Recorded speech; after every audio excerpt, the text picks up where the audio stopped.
ahí vamos a hablar de lo que es insuficiencia cardíaca, que bueno, como verán, todos estos temas son temas que ya vimos en semio. Entonces lo que nosotros tenemos que hacer es ir aumentando info, fijando info que tenemos, ¿está bien? Y poder ver las características y pensarlo y cada vez pensar un poco más en los pacientes, ¿está? Bien, ¿de qué hablamos cuando tenemos una insuficiencia cardíaca? ¿Y una deficiencia de la bomba? Muy bien, muy bien. ¿Qué función tiene el corazón? El corazón es como una bomba, ¿está bien? Que lo que hace es trabaja con los latidos, entonces esos latidos permiten de que eyectar la sangre, el torrente sanguíneo, digamos, a todo lo que es vascular, a través de la aorta, y ahí ir a todo el organismo y poder nutrirlo de, bueno, oxigenar, obviamente, y darle lo necesario para hacer una buena perfusión, ¿está bien? De todos los órganos. Entonces, ¿qué pasa? Este corazón, por algunas características, pueden ser causas varias, va a generar una insuficiencia, ¿está bien? No va a tener la función totalmente como corresponde. Entonces esa falla de bomba, eso que va a debilitar al corazón por alguna manera, hace que el organismo no esté de la mejor manera nutrido, que no tenga una buena perfusión el paciente y que genere complicaciones que ahora las vamos a ver, ¿sí? Entonces esta falla de bomba genera una mala perfusión en el organismo, ¿está? Bien. ¿Qué tenemos por definición? Síndrome clínico, ¿está bien? Que nos va a dar esta falla, nos va a dar una disnea. Bien. Sí, ahora sí. Bueno, ahí tengo que admitir a alguien. A ver. Berenice. Bueno, entonces, esta falla de bomba que nosotros tenemos, bueno, va a repercutir en la perfusión del organismo, ¿sí? ¿Qué tenemos acá en la definición? Que es un cuadro clínico, un síndrome clínico, donde el paciente va a estar con un grado de disnea, fatigabilidad o un grado de astenia, asociados o no a la retención hídrica, ¿está bien? Al tener esta falla cardíaca, el paciente va a hacer una retención hídrica, ¿sí? Debido a la incapacidad, que es lo que decíamos recién, de los ventrículos para inyectar la sangre al torrente sanguíneo, ¿sí? A lo vascular, a lo macrovascular. Necesaria para el metabolismo tisular, para llenarse sin aumento compensatorio de la presión auricular en reposo y o esfuerzo. ¿Está bien? Esto va a generar una repercusión tanto en los ventrículos como en las aurículas. Los ventrículos que son los que más fuerza van a hacer, ¿sí? Bien. Entonces, vamos a tener la evaluación del paciente con insuficiencia cardíaca, que vamos a hacer en un principio, ver todo su examen físico y todo lo que nos va a aportar el examen físico para saber si este paciente está con una insuficiencia cardíaca o no. Si cursa una insuficiencia cardíaca compensada o descompensada, el grado de gravedad de este paciente, el grado de morbilidad que tiene, las restricciones que tiene, ¿está bien? Por el otro lado vamos a complementarlo con el examen físico. La anamnesis, ven que está en el medio, ¿está bien? Porque la anamnesis es sumamente importante, es lo que nos va a poder unir todo esto. Nos va a poder unir que en el intervalo. ¿Vos ves bien ahí, Fran? Sí, acá. No, pero... ¿Ves bien? Pues el otro día lo quise mover, no me acuerdo con quién estaba, de los chicos, y nos quedamos sin pantalla. Entonces, la anamnesis es lo que nos va a juntar todo, ¿está bien? El paciente nos va a traer la información, o nosotros le vamos a tener que buscar información al paciente con respecto a cómo es su hábito. Acuérdense que nosotros tenemos que en la insuficiencia cardíaca preguntar bien cómo es el hábito de la diuresis. ¿Se acuerdan cómo es el hábito de la diuresis en una insuficiencia cardíaca? ¿Cómo es? Nicturia. Muy bien. Más, el paciente orina más, el cambio evacuatorio, el paciente orina más de noche, ¿está bien? Entonces, y eso lo tenemos que preguntar, hola Reina, porque muchas veces el paciente no lo sabe, no es que no lo sabe, no lo refiere como que es algo patológico, ¿está bien? Y para nosotros es un dato sumamente importante. ¿Y por qué es esta nicturia? Porque el paciente durante el día tiene una gran retención de líquido por esta mala perfunción que tiene por la falla de bomba, entonces esto genera que a la noche, cuando el paciente esté en decúbito, esto se reabsorba y el paciente orine más, ¿está? Entonces es un dato fundamental. Otro dato fundamental que vamos a rescatar de la anamnesis, ¿cuál es? Con respecto a los hábitos, no a los hábitos, pero sino con respecto a ver, si se les ocurre que otra cosa nos puede decir, uy, qué bueno, esto sí, nos sirve para saber si es una insuficiencia cardíaca o no. Sí, la disnea, que puede ser o la disnea paroxística nocturna, que el paciente se levanta con esa dificultad respiratoria, donde tiene esa necesidad de aire, donde el paciente se siente como mal, ¿está bien? Y que abre las ventanas, ellos lo refieren como que abren las ventanas, que se quedan sentados, que no pueden tolerar, digamos, que tienen esa sensación así como aguda. Eso por un lado, o la ortopnea, ¿está bien? ¿Qué hablamos cuando hablamos de la ortopnea? Que el paciente lo refiere que tiene que dormir con muchas almohadas, casi sentado, porque la disnea que tiene no le permite, no tolera el decúbito. Cuando decimos no tolera el decúbito es que el paciente no puede estar acostado por el gran grado de disnea, ¿sí? Bien. Y así varias cosas que nosotros vamos a poder saber de este paciente. Si este paciente tiene, dice tener disnea, en qué momentos, cuando está haciendo alguna actividad sobreexagerada, como ejercicio, como actividad física. Si el paciente está haciendo su actividad normal y ya tiene disnea. Si el paciente ya está solamente en reposo y cursa con disnea. Entonces todas estas cosas uno las tiene que ir evaluando y ver qué grado de disnea tiene el paciente. Todo esto, ¿qué es lo que vamos a rescatar? Lo vamos a rescatar con la anamnesis. ¿Sí? Bien. Vamos a pedir un laboratorio, como todo paciente que viene a la consulta, sea un grado de insuficiencia cardíaca que esté descompensada o no, ¿está bien? Y los exámenes complementarios para llegar a un diagnóstico, ¿está bien? Entonces, siempre acuérdense de que tenemos dentro de la historia clínica del paciente, para llegar a un diagnóstico y para llegar a un diagnóstico definitivo, tenemos que hacer una buena anamnesis, un buen examen físico. Yo les digo que con anamnesis y el examen físico les diría que ya tenemos el 90% del diagnóstico. Y lo vamos a confirmar con los exámenes complementarios, laboratorios, electroecografía, radiografía, etc.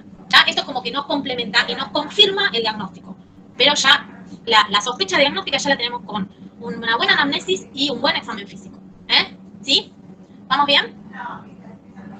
Bien. Insuficiencia cardíaca izquierda. ¿Qué vamos a tener? Esta falla de bombas también, ¿qué hace? Que todo ese líquido que nosotros tenemos, toda la presión que el corazón tiene que hacer para poder eyectar al flujo sanguíneo, ¿está bien? Al circuito, vuelva para atrás, ¿está bien? Entonces tenemos toda una retención, entonces es lo que nos va a pasar. El paciente tiene esta disnea paroxística, ¿está bien? Porque esta estasis que va hacia atrás genera que vaya el líquido, que se reabsorba a los pulmones, ¿está bien? Y que por la misma presión, ¿está bien? Que genere que entre a los alvéolos, entonces nos va a dar este cuadro de disnea paroxística, donde nosotros tenemos que tener oxigenado, tenemos líquido, ¿está bien? Elevación de la presión y enclavamiento pulmonar, ¿está bien? Esa congestión pulmonar de la que hablamos, ¿está bien? Que los alvéolos, en vez de tener oxígeno, digamos, aire para poder oxigenar y hacer un intercambio gaseoso correspondiente, tiene líquido. Es igual el líquido, para que no, esto quiero que quede claro, es igual al líquido del derrame pleural cuando hablamos de una congestión pulmonar por una insuficiencia cardíaca. Cuando hablamos de líquido, es igual al... ¿Es un transudado el del derrame? ¿Cómo? Depende del tipo de derrame. No, puede tener un derrame, pero lo que hablamos con la congestión. No. A ver, por ahí va Lucas. Lucas, no, Luciano, me cambié el nombre. A ver.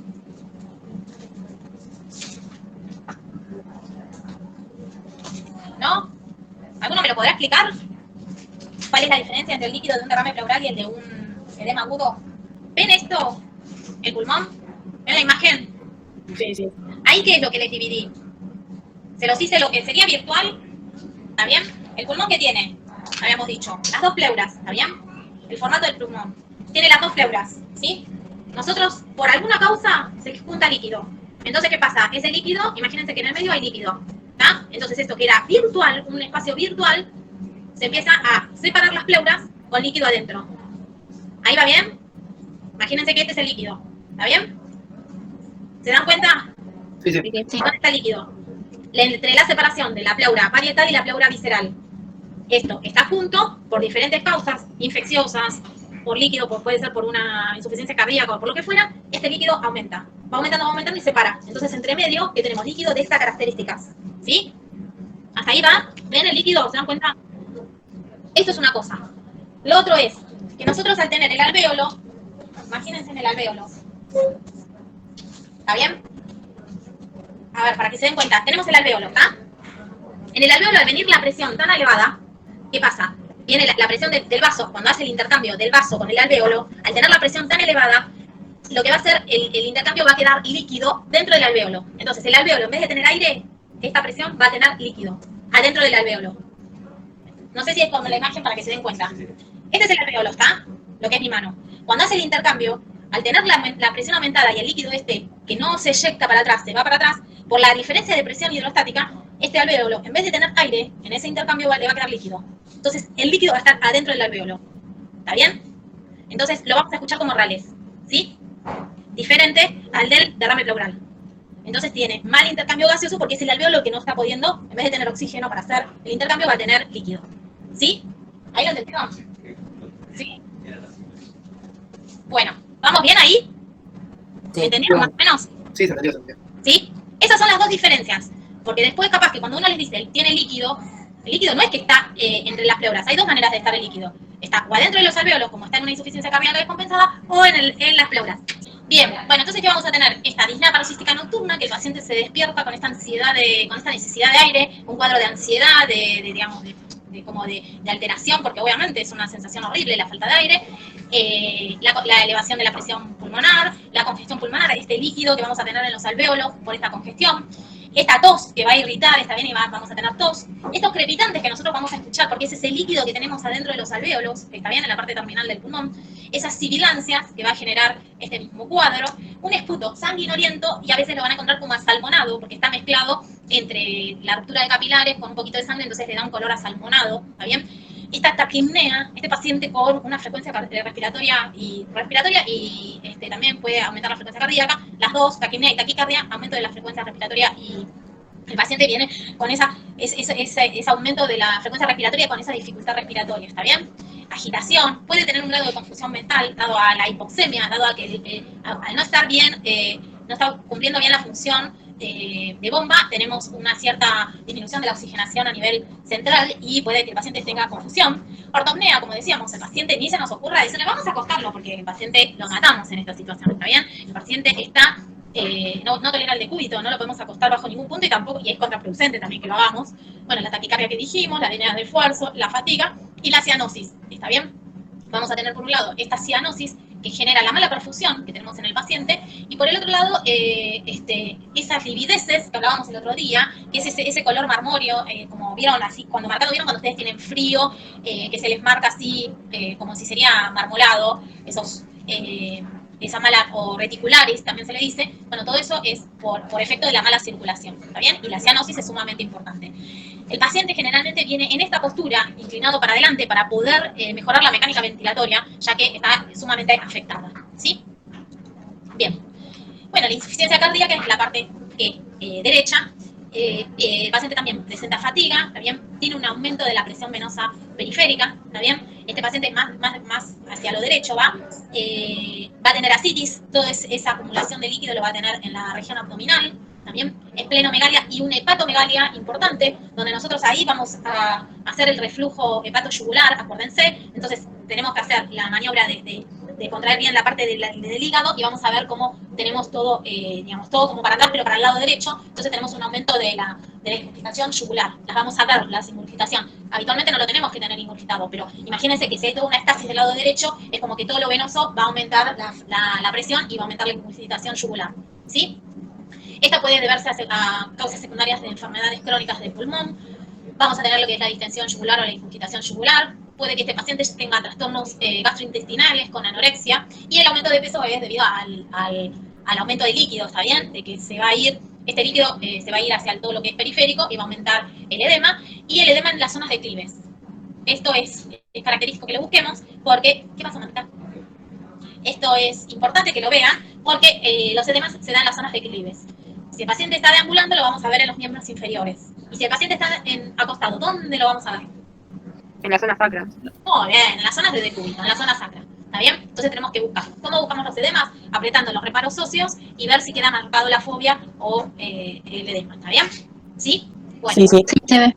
Bien, entonces lo que nosotros tenemos que hacer es toda una sistemática de un paciente con una insuficiencia cardíaca, de obviamente establecer el diagnóstico, primero, bueno, ver toda la sintomatología que tiene el paciente para decir, bueno, este paciente está sufriendo una insuficiencia cardíaca y determinar la etiología de esto, ¿está bien? Determinar el daño, digamos, qué fue lo que le produce esto, definir las causas desencadenantes, porque si bien tenemos causas que van a producir una insuficiencia cardíaca, hay desencadenantes que producen de que este paciente curse con una falla aguda, ¿está bien? Precisar la gravedad del síndrome, ¿está bien? ¿Qué capacidad de función tiene ese ventrículo o no? ¿En qué instancia estamos? Decidir el tratamiento que vamos a implementar y evaluar la respuesta terapéutica de este paciente en particular, ¿está bien? Establecer un pronóstico. Hola, Tere. Un minuto. Bien, entonces vamos a evaluar la respuesta terapéutica de este paciente y ver si este paciente responde o no. Bueno, y establecer el pronóstico de este paciente, ¿está bien? Y proporcionar, obviamente, siempre uno tiene que ver de que los pacientes están en una situación vulnerable y poder hacer un soporte psíquico y un soporte psicosocial a este paciente para poder llegar a un buen tratamiento, ¿sí? Bien. ¿Qué factores desencadenan o agravan esta insuficiencia cardíaca? Es posible que este paciente curse con una insuficiencia cardíaca, que tenga, digamos, un corazón que no es totalmente sano, y hay desencadenantes que le va a producir una reagudización o un cuadro agudo, una falla de bomba, lo que decimos falla de bomba aguda, ¿está bien? Abandono o disminución de medicación. Es muy frecuente que el paciente o abandonó la medicación por motu propio, o abandonó la medicación porque no tiene dinero para comprarlo, que muchas veces pasa, o disminuyó la medicación por algún motivo, o la abandonó porque se olvidó o tuvo algún trastorno que no la pudo, y hizo una disminución por lo mismo, por no haber entendido la indicación médica, por estar tomándola mal por alguna manera, o porque el mismo médico la disminuyó porque el paciente estaba en una situación, la disminuye para ver si anda bien y después el paciente se empieza a descompensar. ¿Está? Por una ingesta de sal inadecuada, por un aumento de la sal, esto generalmente pasa. Yo tuve muchísimos años los domingos de guardia y pasaba mucho la insuficiencia cardíaca descompensada los domingos porque ¿qué pasa? Los pacientes generalmente están en familia, comiendo o almorzando o merendando, cosas que no corresponden, o cosas, digamos, tienen una sobrecarga superior de sal que habitualmente no comen, entonces esto hace que descompense, ¿sí? Una sobrecarga hídrica, que el paciente tome demasiado líquido y que este líquido exageradamente, y que este líquido no lo pueda manejar este corazón. Excesos alimentarios y o físicos, que este paciente tenga una alimentación bastante importante, o que haga una actividad física muy exagerada, ¿está bien? Los cuadros de la hipertensión. Generalmente los pacientes cuando vienen con una falla aguda de bomba son pacientes que tienen una hipertensión marcada, ¿está bien? Y muchas veces, por eso las remarcamos, cuando vienen con un edema agudo de pulmón, cuando tomamos la presión, son presiones elevadísimas de arriba de 200, ¿está bien? Entonces, al aumentar esta presión, estar extremadamente alta, hace que el corazón no pueda competir con esa presión, se tenga que sobreexigir y esto genere la falla de bomba, ¿sí? Un síndrome coronario agudo, ¿está bien? Un TEP, alguna arritmia, generalmente las fibrilaciones auriculares, que son muy comunes, generan de que este paciente tenga una insuficiencia cardíaca, una falla de bomba aguda, ¿está bien? Un empeoramiento de las válvulas, mitral, tricupidia, una miocarditis, también una inflamación del miocardio que puede producir, obviamente, el grado extremo es una insuficiencia cardíaca descompensada. Un cuadro de fiebre donde tenemos un aumento del metabolismo y este corazón va a tener que estar aumentado también por el metabolismo y puede generar una falla de bomba. Un cuadro de infección, obviamente, todo lo que sea una infección genera. Los cuadros sépticos van a generar, aunque no llegue a un cuadro séptico, pero la infección en sí va a producir un aumento del metabolismo en el organismo, daño de los órganos vitales, y esto va a producir, obviamente, un deterioro de la falla de bomba, ¿sí? Una anemia importante. ¿Qué pasa? El paciente con una anemia tiene que también hacer un esfuerzo sobreexigido para poder compensar esta falta de perfusión que tiene el paciente con una anemia importante, ¿sí? Una diabetes descompensada, una insuficiencia renal, fármacos con acción inotrópica negativa, estos medicamentos que en vez de estimular al corazón lo van a enlentecer y van a disminuir su fracción, su potabilidad, su potencial de eyección. La temperatura elevada, ambiente muy elevada, un estrés emocional muy importante, donde genere toda una repercusión psíquica y emocional que lleva al paciente a una insuficiencia cardíaca, el embarazo, una obesidad, un EPOC reagudizado, un paciente EPOC que haga una reagudización de EPOC y bueno, esto genere una falla cardíaca, ¿está bien? Una disfunción tiroidea, como habíamos dicho. También acuérdense que cuando tenemos pacientes con hipertiroidismo, la frecuencia cardíaca va muy aumentada y esto puede conducir a alguna falla cardíaca, ¿sí? Un abdomen agudo, ¿está bien? Una cirrosis hepática, efectos adversos del alcohol. El alcohol en larga medida, digamos, a largo plazo, puede llegar a generar una miocardiopatía, ¿está bien? Y eso se ve muy frecuentemente, igual que el de la cocaína. La cocaína logra hacer una cardiopatía. La semana pasada, ¿con quién estábamos? Creo que no lo logré hablar. Con uno de los pacientes que, bueno, vino porque tenía dolores precordiales muy seguidos y, bueno, este paciente tenía alto consumo de cocaína. Y tuvimos muchos pacientes internados con falla cardíaca y con corazones totalmente, digamos, insuficiencias cardíacas terminales por el consumo de la cocaína, ¿sí? Tanto el alcohol como la cocaína dañan demasiado lo que es la función muscular, la función del corazón, ¿está bien? Bueno, los corticoides y ciertas interacciones medicamentosas que pueden producir esto, ¿sí? Bien. Métodos diagnósticos, ¿qué tenemos? Los no invasivos, ¿está bien? Como el electrocardiograma, donde vamos a ver la hipertrofia de los ventrículos, ¿está bien? Una radiografía de tórax, donde vamos a ver la cardiomegalia, la capacidad funcional para ver si este corazón está funcionando adecuadamente, un ecocardiograma, ¿está bien? Para ver si el corazón tiene sus medidas correspondientes, si está hipertrofiado, si está dilatado, si están aumentadas las características, junto con la fracción de eyección, vamos a ver en la ecografía, en el ecodoppler, podemos pedir resonancia, tomografía, tecnesio, también son estudios de con radioisótopos, y bueno, vamos a ver también si hay algún lugar en el corazón donde tenga tejido hipokinético, también que no se mueva y demás. Holter, donde vamos a poner, en el holter vamos a ver si el paciente durante el día presenta alguna arritmia, ¿está bien? Y que esto pueda descompensar al paciente, ¿está bien?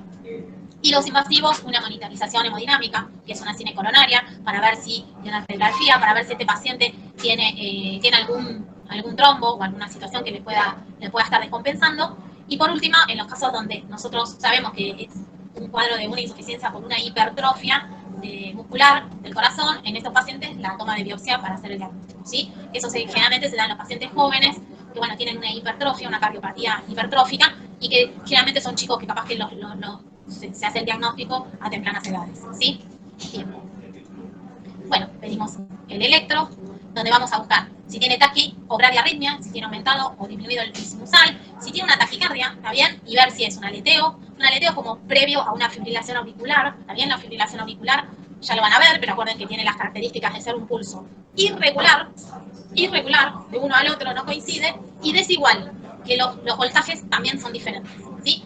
Las arritmias ventriculares, si este paciente vemos de que tuvo una isquemia, si tuvo un infarto, si tiene ondas Q, si tiene una hipertrofia del ventrículo, lo vamos a ver como para ver si este paciente tuvo, si tiene hipertrofia del ventrículo y si tiene una insuficiencia, ¿sí? Si tiene un bloqueo AB, si tiene microvoltajes, que es cuando tienen líquidos también, y el QRS mayor a 120. En la radiografía de tórax, esto es lo que habíamos hablado, si ven que esto tiene una cardiomegalia, tiene un corazón más grande que lo habitualmente, ¿está bien? Se dan cuenta bien cómo es, ¿está bien? El botellón es más para acá, como más todavía, pero este es inmenso, un corazón enorme, cardiomegalia. Vicky, ¿todo bien? Hola, ¿cómo le va? Voy a sacar uno. Sí, agárrate. Bueno, y en la radiografía de tórax, lo que vamos a ver es la redistribución del líquido por esta insuficiencia, esta congestión intersticial que vamos a ver en alas de mariposa, y lo vamos a ver en los dos pulmones, que muchas veces como diagnósticos diferenciales lo tenemos que hacer con una neumonitis, da las mismas características de ese infiltrado esmerilado, ¿sí? Puede tener derrame, puede tener un derrame intercisural entre las cisuras, las líneas de Kerr y Kerlenbeck, y el derrame en los dos, ay, no me sale, los senos, ¿va? Esto es cuando, bueno, empieza el derrame, que esto es diferente, ¿se dan cuenta? Lo que yo les decía hace un ratito, lo diferente que es entre el derrame, que el líquido está así, como si sería así, ¿está bien? Y el de una congestión intersticial, donde el líquido está dentro de los alvéolos, ¿sí? Esto lo escuchamos bien como derrame pleural, con una disminución en la ocultación, las vibraciones vocales van a estar disminuidas o abolidas, y cuando ocultemos no vamos a escuchar, ¿está bien? Y en lo que vamos a escuchar son rales, ¿sí? Bien, la cardiomegalia y la redistribución de flujo, ¿sí? Eso es lo que vamos a buscar en una radiografía de tórax en una insuficiencia cardíaca, por eso la pedimos, para ver todo esto. Bien, como exámenes complementarios vamos a pedir un hemograma, una función renal, también siempre tenemos que generar una función. El hemograma es importante por muchas cosas, para ver si el paciente está con los glóbulos, los leucocitos elevados, si está frente a una infección, si estamos frente a una anemia, ¿está bien? Porque esto puede haber descompensado al paciente.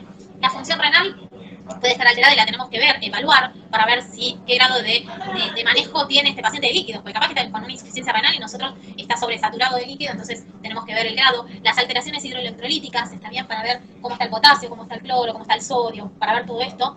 Un hepatograma para ver si esta afectación, esta colestasis que va a haber, va a generar, o esta estasis, estasis hepática, va a generar una alteración hepática. Las hormonas tiroideas, para ver si tenemos o un hipotiroidismo severo, donde este paciente está con un cúmulo de edemas y demás, y que, bueno, estemos en un mixedema comatoso, o algún paciente que tenga un hipertiroidismo y que esta frecuencia elevada de demás genere una alteración en el corazón. La serología de Chagas siempre la pedimos. También a veces en la anamnesis el paciente conoce que es chagásico o nos refiere de dónde vino, si conoce la vinchuca, es algo que lo preguntamos, pero igual lo pedimos, ¿sí? Los péptidos natriuréticos, sumamente importante para ver el estado del paciente. Esto es lo que se libera con la destrucción, digamos, en la falla de bomba de las fibras musculares, entonces es como que del corazón, entonces es como que es un dato bastante certero y específico para saber que el paciente sufre una insuficiencia cardíaca, ¿sí? Y las troponinas para ver si está cursando con alguna coronariopatía. Es lo que hablábamos, ¿no? Factor natriurético cerebral, se le dice, las siglas son en inglés. ¿Está? Bien, los criterios de Framingham, tenemos los criterios mayores, ¿tá? Que es la disnea esta paroxística nocturna, que eso lo vamos a sacar desde el interrogatorio. La ingurgitación yugular, también vamos a ver, al paciente lo acostamos y lo ponemos a 45 grados y vamos a ver el grado de ingurgitación yugular. Estertores pulmonares, estos rales que yo les estoy diciendo que auscultamos en el paciente con una insuficiencia cardíaca, la cardiomegalia, el aumento de la imagen del corazón en la radiografía o en una ecografía, ¿está bien? El edema agudo de pulmón, que la característica es la falla de bomba del paciente, ¿está bien? Capaz que viene compensado y hace una falla de bomba aguda, ¿está bien? El tercer ruido, acuérdense que es el del galope, ¿se acuerdan? Así lo van a escuchar el tercer ruido, ¿está? Es 1, 2, 3. ¿Bien? El reflujo hepatoyugular, cuando nosotros apretemos en la parte hepática, va a haber un aumento de la parte yugular. Y los criterios menores tenemos los edemas en miembros inferiores, la tos nocturna, la disnea de esfuerzo, ¿está bien? La hepatomegalia, una frecuencia cardíaca mayor a 120 y un derrame pleural. Si tenemos dos criterios mayores, ya tenemos insuficiencia de diagnóstico. Si tenemos un criterio mayor y dos menores, o si tenemos tres menores, ¿sí? Bueno, esto para ver en fases, como para ver si el paciente se fatiga más fácilmente con sus actividades habituales, si ha modificado sus actividades o ejercicio, si se encuentra confortable al subir un piso en una escalera, edemas, si tiene hinchazón en las piernas, si ha tenido alguna vez falta de aire. Esto es como para recordar cosas que uno le tiene que preguntar al paciente, ¿sí? Bien, en los estadios tenemos un estadio A, donde tenemos alto riesgo para desarrollar una insuficiencia cardíaca, pero en sí todavía no tenemos una cardiopatía estructural, no tenemos cambios estructurales en el corazón y no tenemos signos de insuficiencia, sin síntomas de insuficiencia cardíaca, ¿sí? Estos son los pacientes que tenemos con una hipertensión arterial, con una coronariopatía, ¿está bien? Un paciente coronario, un paciente diabético, un paciente que está frente a sustancias cardiotóxicas, ¿está bien? O una historia familiar de una miocardiopatía, ¿está bien?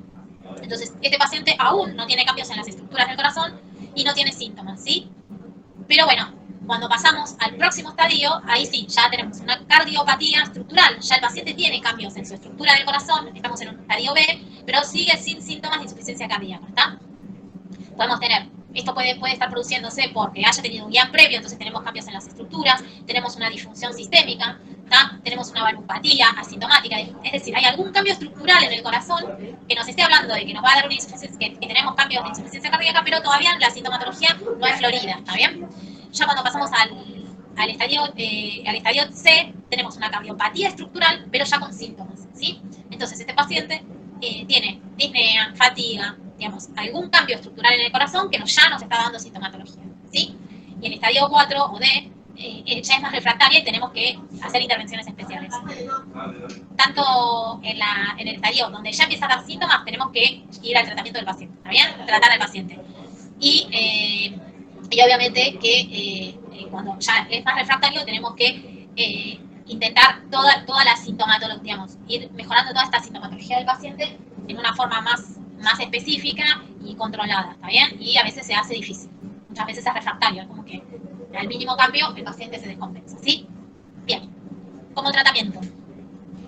En agudo, si nosotros, algo de lo que no está acá y que quiero que les quede claro es, en agudo es cuando el paciente viene con este edema agudo de pulmón, que viene con las características de la foto que vimos adelante, que viene el paciente con un grado de disnea cuadro, un cuadro de disnea grado 4. El paciente generalmente viene con taquipneo, taquicárdico, con una postura así hacia adelante, tratando de mejorar la mecánica ventilatoria, cianótico, ¿está bien? Con livideces, puede estar entre pálido y cianótico en las terminaciones.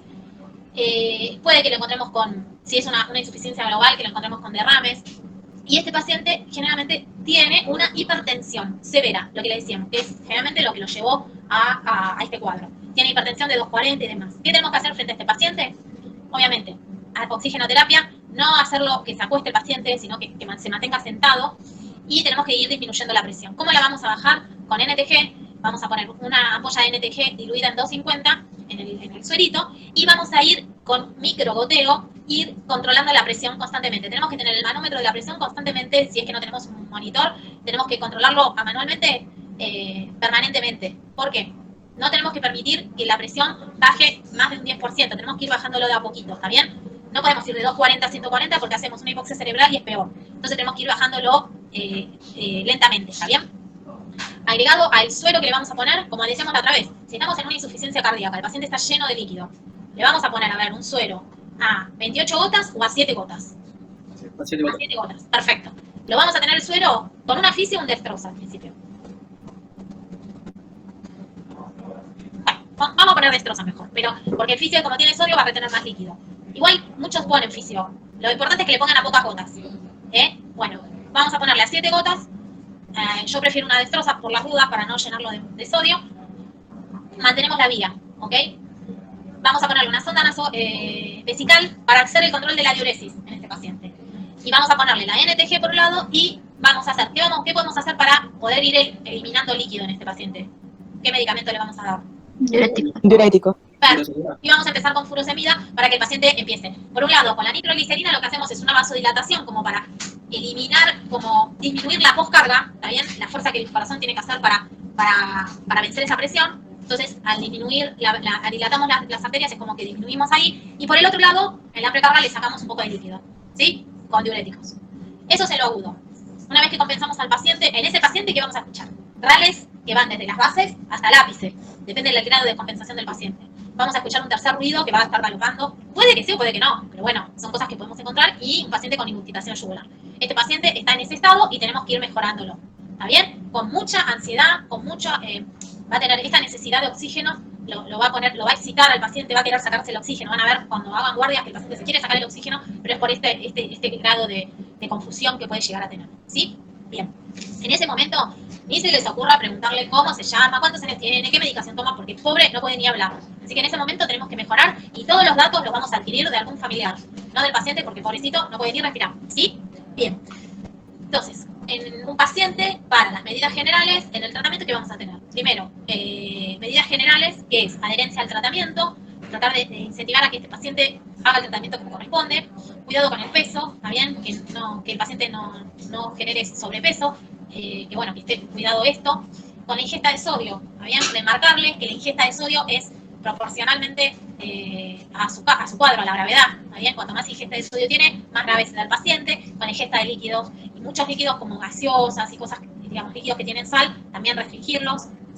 Incluso cuando nosotros tenemos internado al paciente, hacemos una restricción hídrica para que el paciente no se sobrecargue, ¿sí? El alcohol, acuérdense que el alcohol es tóxico, es cardiotóxico. El tabaco, también para poder mejorar esta función respiratoria.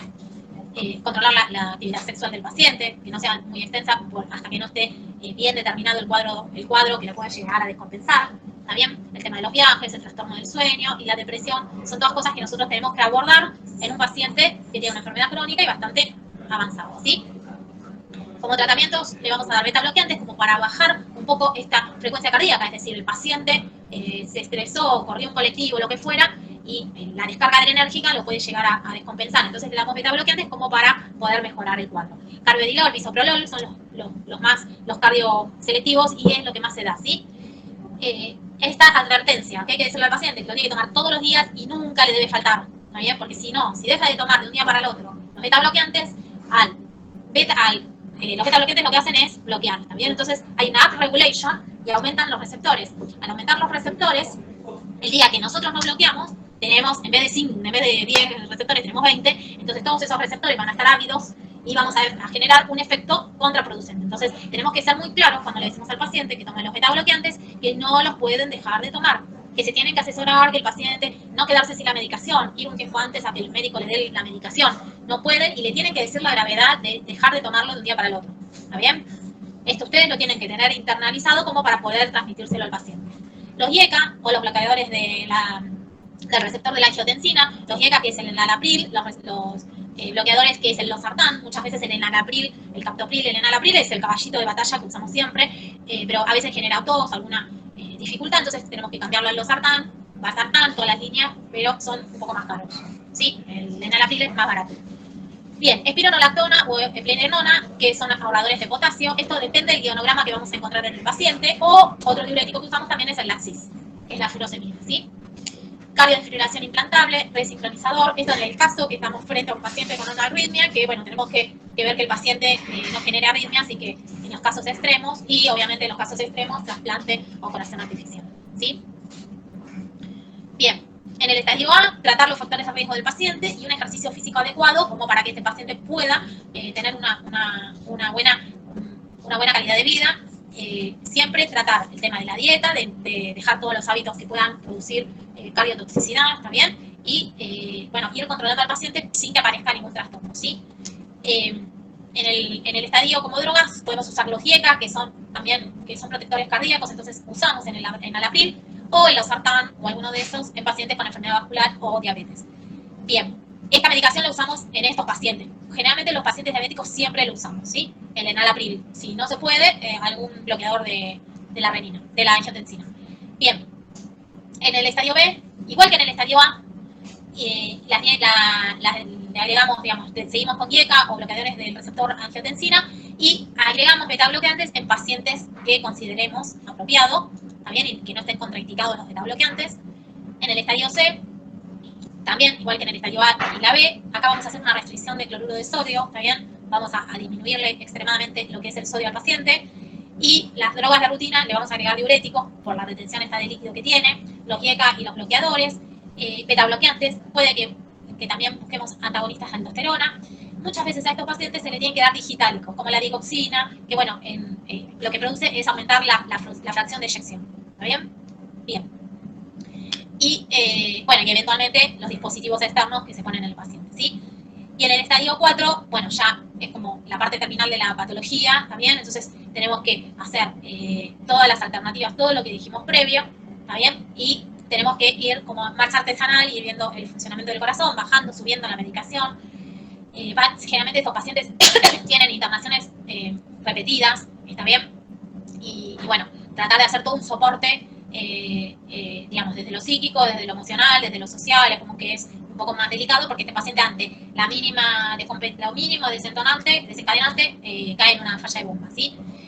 Bueno, hay que tener las medidas extraordinarias, eventualmente el trasplante cardíaco, los sinotrópicos, está bien en forma permanente, los soportes mecánicos, digamos, todo lo que sea en etapa terminal de paciente, ¿sí? Bien. Ay, fui. Bien. 10 puntos a tener en cuenta. El paciente si tiene insuficiencia cardíaca o no. ¿Cuál es la etiología? También para poder, capaz que sacar la anoxa que le esté dañando el corazón. En el caso que sea hipertensión, que este corazón esté afectado por la hipertensión, mejorar la hipertensión. En el caso que sea una válvula, está bien que esté afectando, ver si hay manera de mejorar este cuadro, ¿está bien? ¿Qué gravedad tiene esta insuficiencia cardíaca? ¿Cuál es el pronóstico del paciente a corto y a largo plazo? Es decir, lo inmediato en el paciente, cuando lo examinamos, y a largo plazo. ¿Qué medicación toma el paciente que lo pueda perjudicar para poder cambiarla, rotarla, o ver, si no hay manera, ver la manera en que lo podemos mejorar este cuadro? ¿Cómo se debe tratar en forma aguda y en forma crónica? Porque este paciente vamos a tenerlo internado con todo lo que dijimos, y cuando lo externamos, ¿qué medicación le vamos a dar acorde a sus otras patologías de base? ¿Cuál puede ser curado el proceso causal? Lo que decíamos, tratar de mejorar lo que está causando esta insuficiencia cardíaca, ¿está bien? ¿Cómo puede mejorarse o atenuarse la insuficiencia cardíaca? Y los factores sociales y el soporte social coadyuvante, es decir, tenemos que ver que muchas veces a los pacientes los terminamos internando por una cuestión social, porque estos pacientes no pudieron adquirir la medicación que corresponde, no pudieron tener la dieta adecuada, porque uno es muy fácil decir, coma sin sal, no coma harinas, no coma esto, no coma lo otro, y el paciente a veces come lo que puede, lo que consigue, y que a veces no está acorde a lo que puede, está bien, a lo que su organismo necesita. Entonces tenemos que ser, por eso, digamos, yo de por sí no me gusta retar nunca a nadie, menos a los pacientes, pero, bueno, tratar de buscar la manera como para poder darles una solución con respecto a la medicación donde se consiga, hacerles recetas si les hacen descuentos, buscar todas las maneras para que el paciente se adhiera al tratamiento. Con respecto a la dieta, tratar de hacerles entender lo importante que es hacer la dieta hiposódica y lo importante que es de que dejen hábitos que puede llevar a una insuficiencia cardíaca, ¿tá? Como el consumo de cocaína, de alcohol, que bueno, eso hace un daño, son tóxicos cardíacos importantes, ¿sí? Bueno, ¿todo bien? Sí, bien. Sí, todo bien. ¿Todo bien? Bueno. Sí, todo bien. Bueno, chiquis, ¿tá? Bueno, acá me quedo que estoy con Franco Hola. y Lu. Hola. Hola. Qué bueno. Hola. Ahora nos quedamos haciendo el práctico con ellos, ¿sí? Buenísimo. Bueno, chiquis, que Gracias. tengan linda tarde. Gracias a todos. Nos vemos. Gracias.